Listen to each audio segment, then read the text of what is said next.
That I will yield to the distinguished ranking member. Mr. Chairman, the report from the Office of the Special Counsel is outrageous, it's unprecedented, it's unfair, and it's just flat out wrong. We should be honest. The reason we're here today is Mr. Kerner got his feelings hurt. He told that to the White House counsel's office. He said he took great offense to Ms. Conway's response, and that's why he rushed the report and only gave the Ms. Conway 16 hours to respond. Mr. Kerner felt slighted. Ms. Conway didn't pay enough attention to him in his office. And you know why she didn't? Because the allegation is ridiculous. Let's be clear about the Hatch Act. Federal employee can't come to work and hand out partisan literature, can't come to work and hand out yard signs. Federal employee can't come to work and raise funds for a candidate or pressure subordinates to support a particular political party.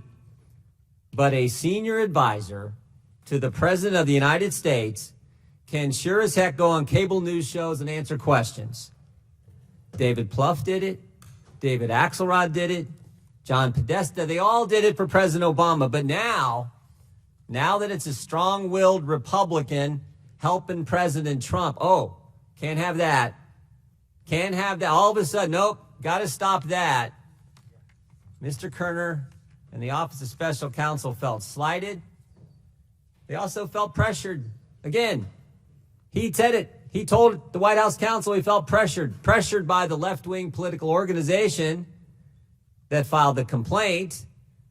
Same left-wing political organization that raises tons of money by attacking President Trump and his administration.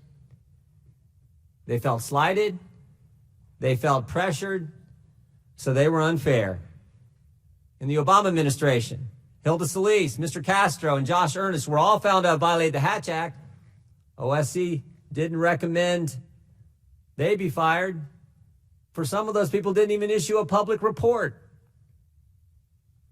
Americans hate unfairness, and they know it when they see it. They also hate double standards. By the way, you know what else a federal employee can't do? You know what else they can't do?